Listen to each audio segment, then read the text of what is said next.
Man, I'm so freaking jacked right now. If you are going to be writing anything in the romance publishing arena, or if you are currently in the romance publishing arena, then I think it would behoove you to stick around to today's broadcast and live interview with Sunana Singh. Make sure you stay tuned. Hi. Hey, I'm Dale, and I'm a best-selling author as well as a self-publishing advocate that wants to show you how to publish books that sell. And, I feel like I could say today's sponsor and go through the whole thing about Romance Publishing Academy, but it seems rather redundant because I said, you know what?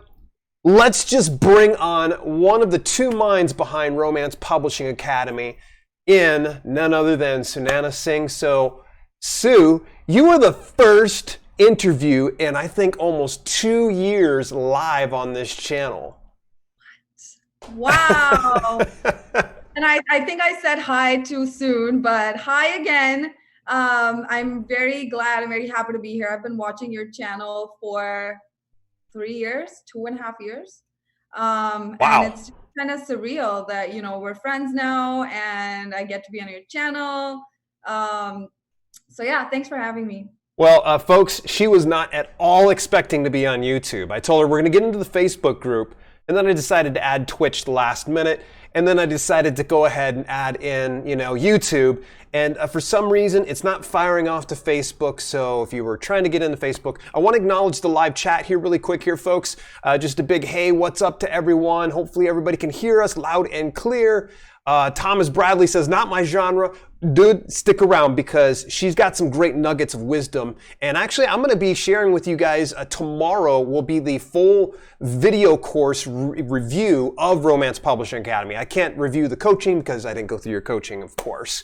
But I'm going to tell you this, Thomas, you're going to learn something from them. So a big shout out to everybody that's inside. Kathy Mankin, Ryder Lee. I see Banana Bob's hanging out over on Twitch. John West. Okay, folks, I've got this guest here. And it would be just silly for me to sit here and talk about this and that. We're going to try to catch up with you. Questions that you might have, load them up over in the chat, and I'll try to get on over to those. Sue, I'll tell you, rather than me reading off some pre-packaged biography, tell me about yourself and you and how you got involved in this whole business of romance publishing. All right. So I've been in this business since 2018, the summer of 2018, and it really hasn't been that long. And when I tell people that, they're usually surprised because they just feel like I've been in here for a long time. And the reason for that is that I really immersed myself into the business. And why I was able to do that was because I did, and I still have a real passion for writing books. So I didn't start off with writing romance novels. I just wrote a book that didn't fall into a specific category. It's just a story that I had in my head that I really wanted to tell. And I wrote that book. It was complete garbage because it was my first book. And then I wrote my second book, and that also didn't fall into any specific category. It was like women's fiction, comedy. It was like a fun story. Again, I just had a story in my head and I wanted to tell it. So then I was like, I'm kind of bored of writing by myself. What else can I do and I had no idea about self-publishing, publishing on Amazon. Like it wasn't even on my radar. So I researched online and I found Wattpad. So I started publishing chapters on Wattpad every single day. And it gained some traction. Wattpad picked up the story. It featured my book on their website. And it got a lot of attention that way, but it wasn't romance. It had a very small audience. So I was like, okay, well, it got picked up. But so obviously, like I have something there. Maybe I'm good at this. What else can I do to make this like an actual career? And through my research, I found that because my story had a very small audience, like what it is that's selling on Wattpad. And it was romance, it was teen fiction, fan fiction, all those things. And that's how I found Amazon, because I eventually wanted to start making money with what I like to do. So that's how I got started. And then I realized that it's an actual full-blown business. So my first couple books that I published on Amazon, and they were like short books, because I was just like experimenting and seeing how this works. So my first couple shorts didn't do anything, like they were just sitting there, but I made like a couple dollars. So I was like, okay, well, this is Woo. cool. And I had like no plan behind it. It was just something that I threw out there. And then I started taking this seriously, and I realized that it's an actual business. It takes a long time to learn and grasp. And that's just how I got started building my brand. Crazy. We've known each other now for a while, and I did not know that about you in Wattpad. So this is really cool to hear you kind of reveal a bit about yourself. Maybe that's why you weren't sending me the bio. You wanted to give it to me in person. All right. So you kind of covered the what got you into the publishing, and you started it out making a couple bucks. How long did it take for you to realize success in self-publishing then? Yeah, it was actually, when I think about it, it was actually pretty quick. Like when it did start snowballing for me, when I started understanding in the real sense as to what I was doing in terms of marketing. So I started in, let me see, in July 2018. So until October, I was still making like $1,000 a month. Not Um, bad. so my first month was like 750 to 1,000. And then it kept going on like that until October. And between October and December was like, it just kind of took off. Like my Wow. series took off. It was on point. I knew exactly what I was doing, marketing it. And I think that's the reason why that happened, was because I really put like my own personality in that series instead of just trying to fit in really hard with what was working. So between October and December, I made 20,000. Um, Bad. it was just like, it just like kind of snowballed. And um, the and that and I still follow that strategy. Like I do um, obviously follow the trends. Everybody does. Everyone in the top 100 follows the trends and writes what's already working. Yeah. And there's a way to fit in but stand out at the same time. So if you follow your gut in terms of marketing your book, even like branding your book, branding your series, and you put your own soul and personality into it in a way that still makes you fit in, but also because it's you, you stand out. So people take notice because it's something different. So I think that's just what I follow now, and that's my like very personal kind of strategy. Nice, nice. That's really an amazing backstory there. So I know that along that journey, you've made your wealth of mistakes, haven't we all? Mhm. So what are some common mistakes that maybe you did or have seen people do that they can avoid now? So one of the things that I do notice, people time and time again, is even with my own students, before they started with me, was they start marketing a book, they start putting money behind it, and then Mhm. they get scared because they're not seeing a return immediately. So when a book is published, you have to like let it sit there, keep promoting it till you start seeing results. But if you stop midway, everything that you've put in, like all the resources and time that you've put into that book, everything goes to waste unless you keep continuing and just seeing it through. So you can obviously, and you should, change your strategy along the way depending on how the book is performing, all of those things. But don't just abandon a book because you're not sure what's going to happen. It is ultimately an educated guess. Everything that you're doing, there's no guarantees. You can always like follow a process, and you can always do things the right way, but ultimately it's the readers that decide whether or not they want to read a certain book.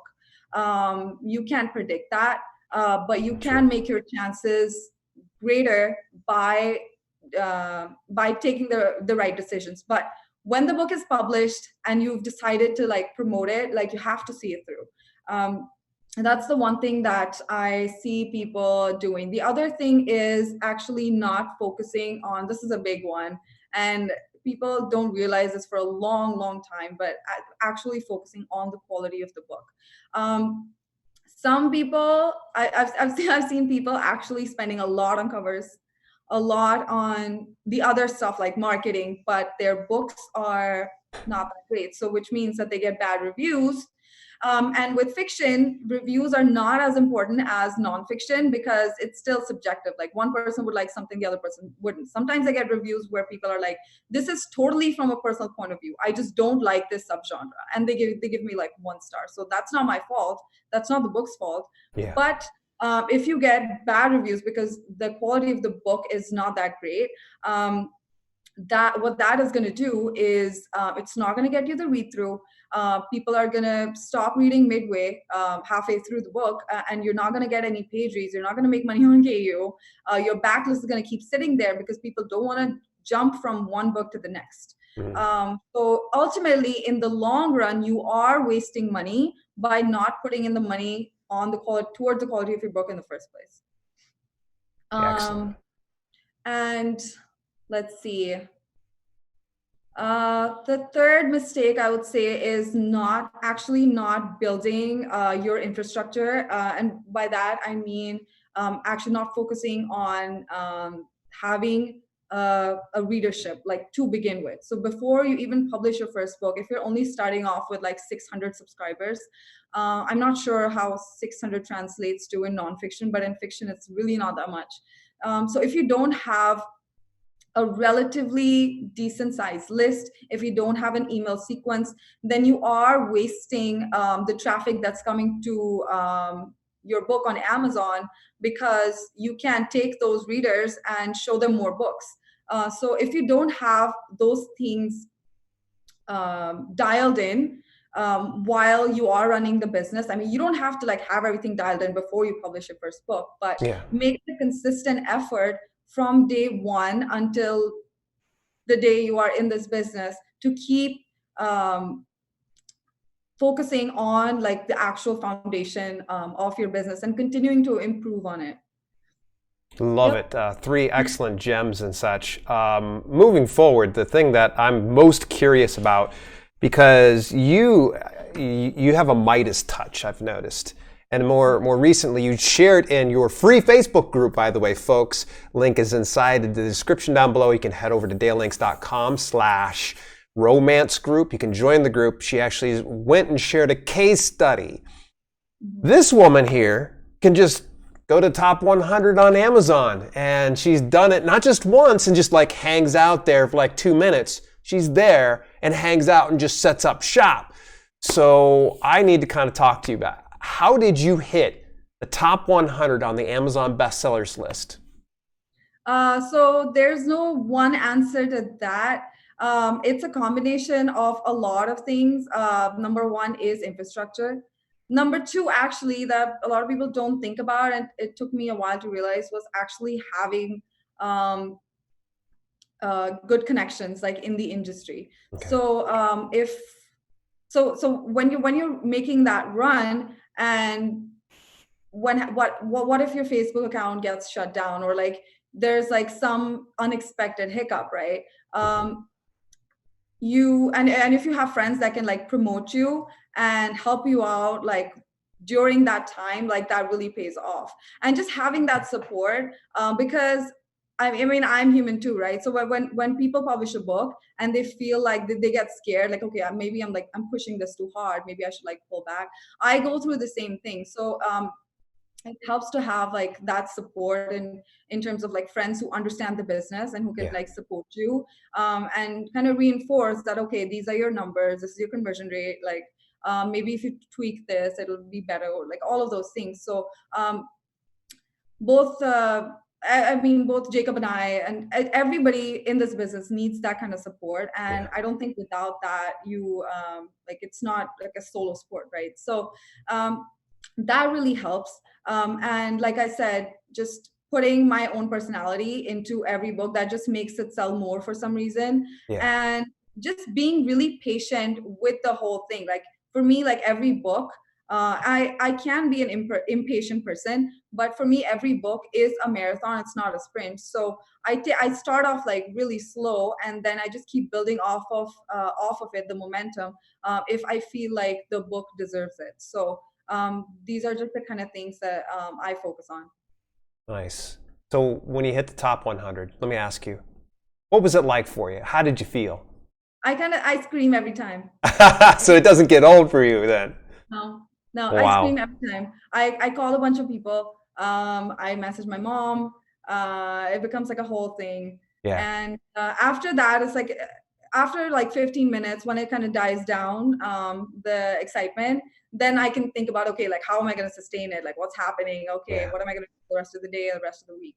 Um, so it continues on, and it's like the whole day of just like being glued to your laptop when you are trying to hit the rank, and then sustaining it, and then the rest of the week is like a whole other thing. But to answer your question, I do scream every single time, and it's a lot of fun. That's awesome. Did it change anything about your life?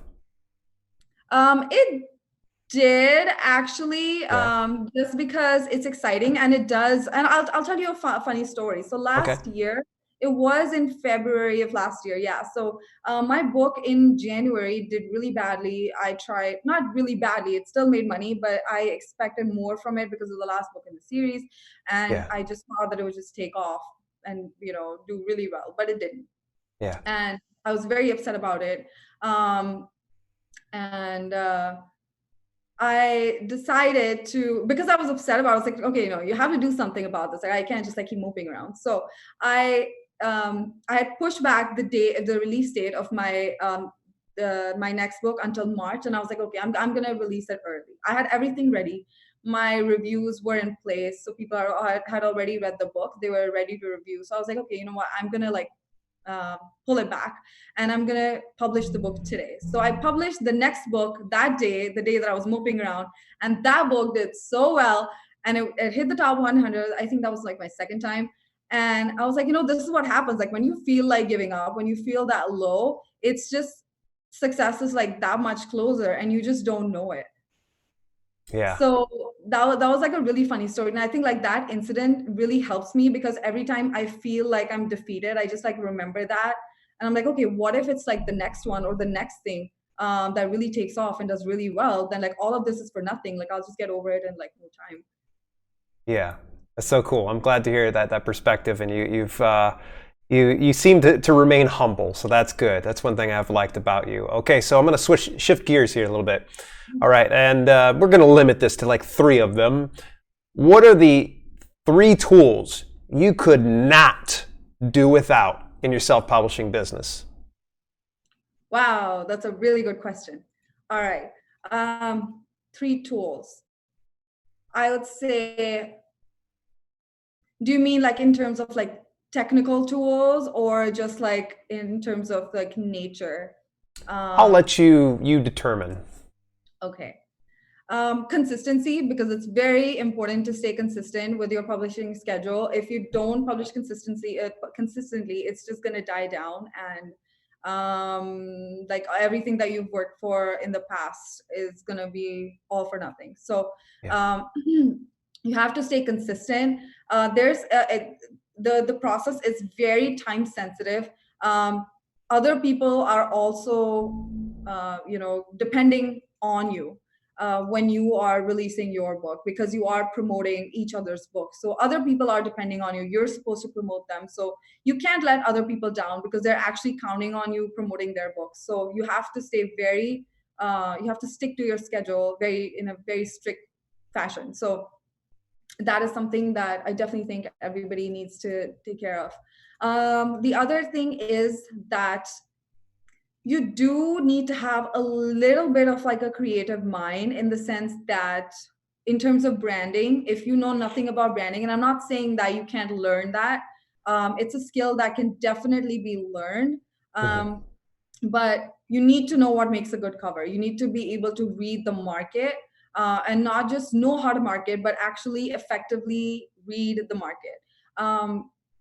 Sometimes you know exactly what to do, how to do it, but if you are getting yourself into the wrong category, and even if you are in the right category, but um, the kind of book that you're putting out just doesn't belong there, and even if it does, it just doesn't have that soul. So like everything just has to blend well.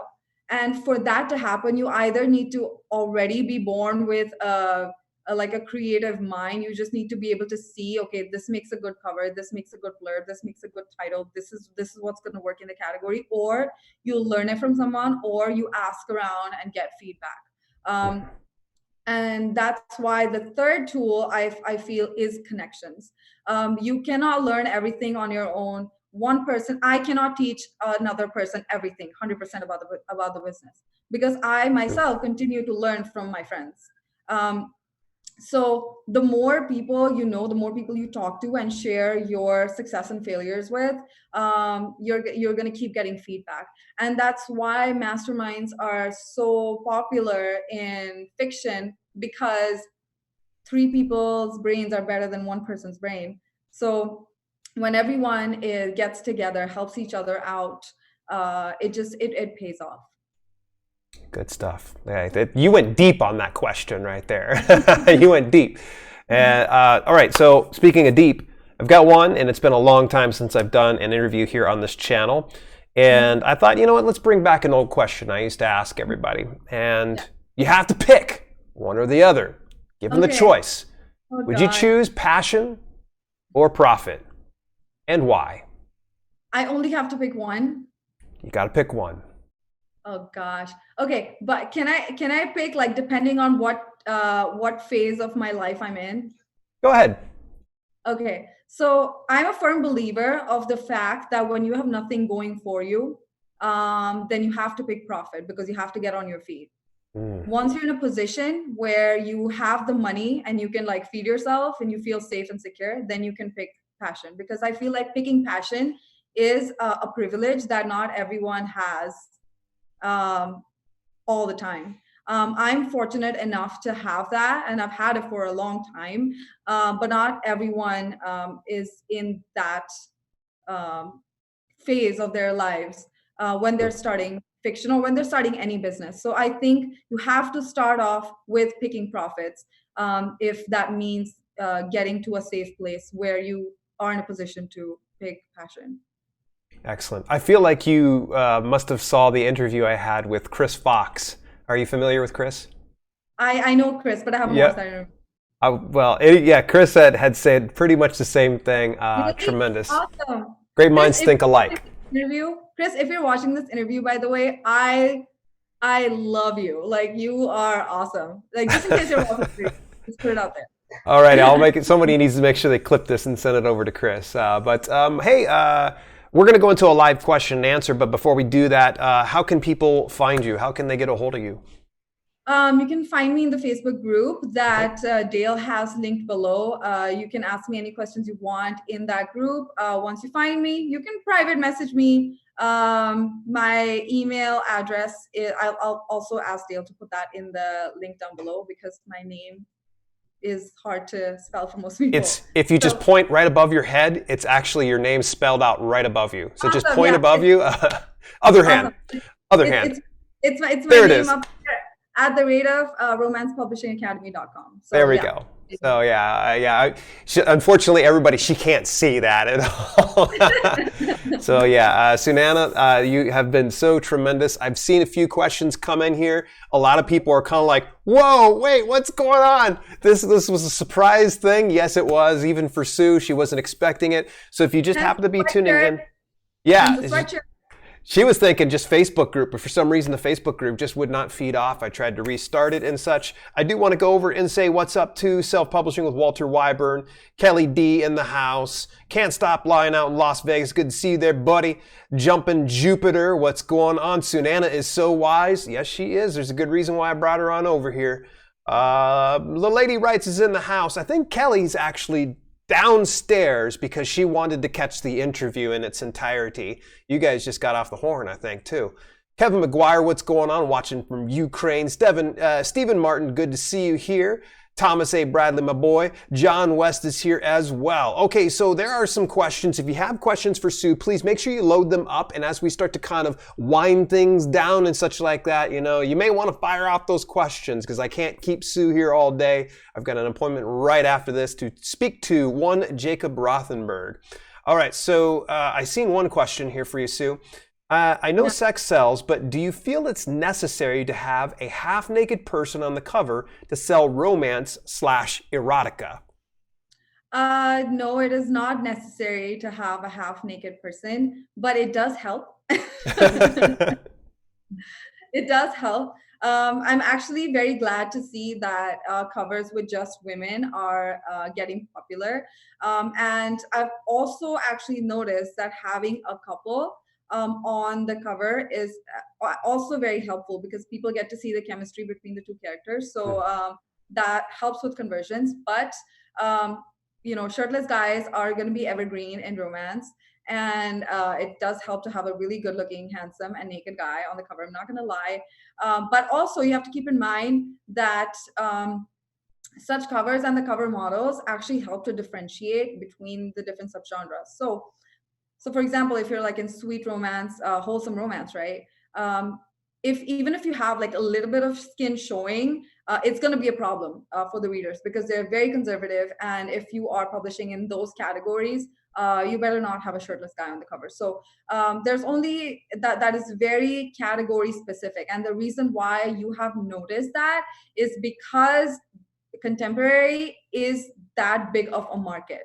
But no, that doesn't exist in a lot of other categories. So if you don't want to have like, if you want to don't want to have those kinds of books, you can consider publishing in other categories. And also to also talk about the other kind of point that you brought up, romance is not the same as erotica. It's completely different genres. And erotica actually used to be listed as a subgenre under romance on Amazon, but it isn't there anymore. So it's a completely different thing. Romance books are longer, erotica is shorter because no one really cares about the story. There's it's a completely different way to market it. So yeah, they're completely two different things. Ryder Lee wants to know any links so I can check out Sunana's books. Before you do answer that, what I would recommend, first of all, if you want to get good insights and such, believe it or not, Sue actually does, you're almost nearly daily, it seems, at least weekly, you're in the Facebook group sharing a lot of insights. So what I would recommend is go to dalelinks.com/romance group. Join their group. There's like, I think a few questions to kind of get in there to make sure that you're not a robot. Go on in there. Kelly just loved what Sue was kind of putting forward. And she was like, oh my gosh, this is the real deal. You weren't kidding. And I'm like, yes. And that's what she's giving to you for free in a Facebook group. So I wanted to kind of say that. So is there any books or any links that they can check out your books, Sue? Yeah, so I do have a link to my book inside the group. So you can check that out.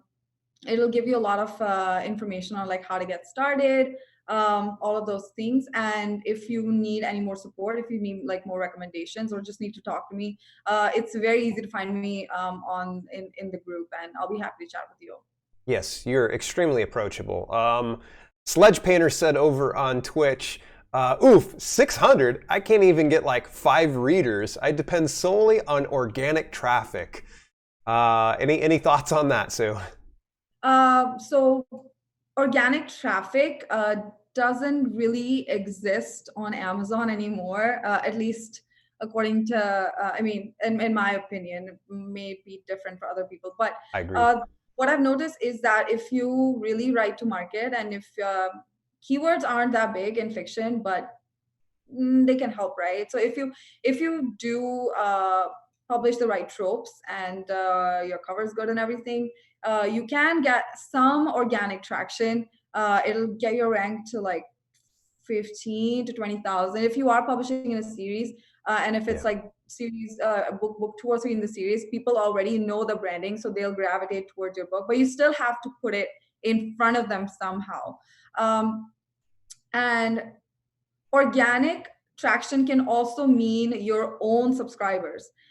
So it's that, by that I don't mean just like throwing a book out there on Amazon and just hoping someone sees it and clicks on it and buys it, but actually having your own subscribers, which means that you're not constantly relying on paid advertising and paid methods of advertising your books, but your own subscribers give you that organic traction that your book needs to really elevate. Excellent. Okay, so if anybody's having some issues over on Twitch, keep in mind we're on YouTube too. So for some reason it's not coming to you, please. But we're probably not going to hang out here for about another couple of minutes and such because I don't want to keep you tied up too much longer, Sue. Thomas Bradley says this, almost 80% of my readers are women. Wonder if the kind of covers you're describing would work with horror. I'm thinking not. What are your thoughts, Sue? See, I'm not really sure about horror as a genre because I don't publish in horror, but horror is very lucrative. And interestingly, I have seen people publish, combine horror and romance as one brand. So it is like romance books, but it's also horror combined in them. So there's a lot of like gothic and like kidnappings and like all those things going on, right? So that's like the horror part. And because like all these genres sell really well, just combining them gives you that really hot brand that's just that's open to two big markets. But that being said, don't take my word for it because I don't know much about horror. But you can definitely experiment and like bring that element into romance. Excellent. Do you ever see yourself expanding beyond romance at all, or is this something like you set up shop there, you're not going anywhere? Yeah, that's an interesting question. I feel like I might, but also a reason for that is I have all of these stories in my head that I want to tell that don't necessarily fall in into romance. But the way I deal with that is I always have this subplot going of the story or the kind of story that I want to tell, but the overall thing is still romance.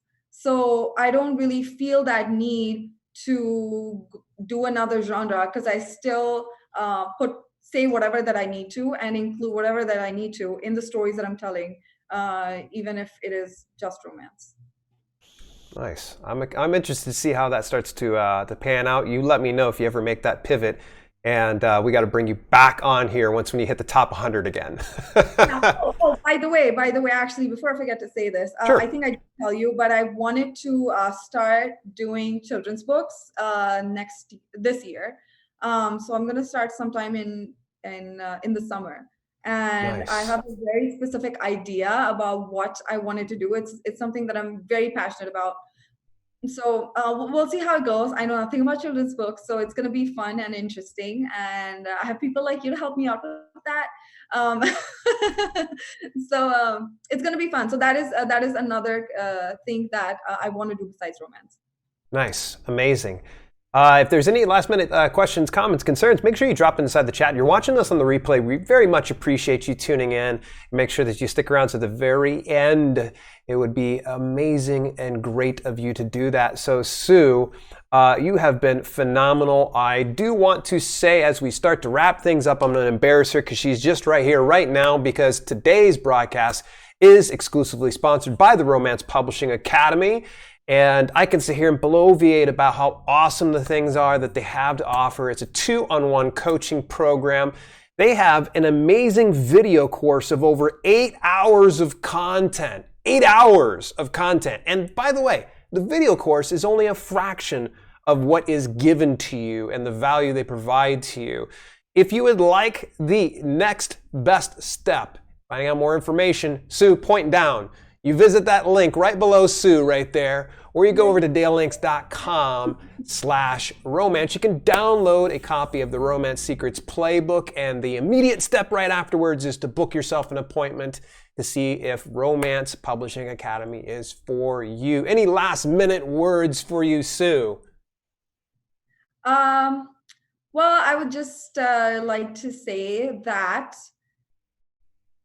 I talk to a lot of people, and a lot of people like to think a lot before they start something new, and that's natural. But don't think too much. Like if you really want to do something, go for it. If you don't want to do something, don't do it. But don't just sit around thinking. That wastes time. You're wasting an opportunity. But if you are genuinely interested in not just like romance fiction or nonfiction, anything that you want to do, but it's been on your mind, then just like get to it and stop staying inside your head.